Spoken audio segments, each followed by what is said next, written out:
நலம் காக்கும் ஸ்டாலின், உங்கள் குடும்பத்தின் நலன் அரசின் பொறுப்பு. கோவையில் ஆடிப்பெருக்கையொட்டி பேரூர் படித்துறையில் புனித நீராடி பொதுமக்கள் வழிபாடு நடத்தி வருகின்றனர். கூடுதல் விவரங்களோடு இணைகிறார் செய்தியாளர் கார்த்திக். வணக்கம் கார்த்திக்.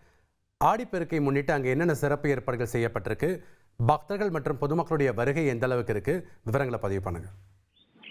வணக்கம்.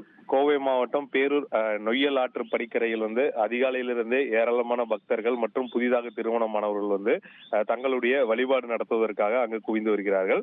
ஆடிப்பெருக்கையிட்டு அவர்கள் அந்த இறந்து போன மற்றும் தங்களுடைய குழந்தைகள் கல்யாணமாகாமல் இறந்து போன பெண்கள் ஆகியோருக்கு இலைப்படையல் என்று சொல்லக்கூடிய 7 கூழாங்கற்களை கன்னிமார் தெய்வங்களாக உருவாக்கி படையல் வைத்து வழிபடுவது வழக்கம். அவ்வாறு இன்றைய இந்த ஆடி 18 தினத்தை முன்னிட்டு இறந்து போன குழந்தைகள் மற்றும் பெண்களுக்கு நம்ம படையல் போட்டு வந்தா அவங்களுடைய பித்ரு தோஷம் நீங்கும் என்பது அவங்களுடைய நம்பிக்கை. அதன் அடிப்படையில் இன்று கோவை மட்டுமின்றி பல்வேறு மாவட்டங்கள் ஏராளமான பொதுமக்கள் இந்த பேரூர் பக்கம் வந்திருக்காங்க.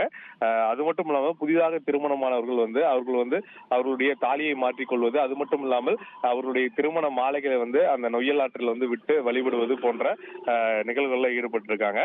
இதனை முன்னிட்டு அங்கு அந்த பகுதியில் அதிக அளவில் அசுத்தம் செய்யாமல் இருப்பதும் மற்றும் இந்த வழிபாடு செய்யும் போது அங்க இருக்கக்கூடிய ஏழை மக்களுக்கு இந்த அன்னதானம் செய்வார்கள். அந்த பொருட்களை வீணடிக்காமல் இருப்பதற்காக தன்னார்வலர்கள் அங்க நியமிக்கப்பட்டிருக்காங்க.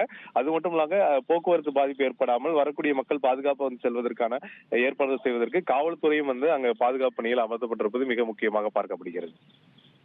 நன்றி கார்த்திக், உங்களுடைய தகவல்களுக்கு. நலம் காக்கும் ஸ்டாலின், உங்கள் குடும்பத்தின் நலன் அரசின் பொறுப்பு.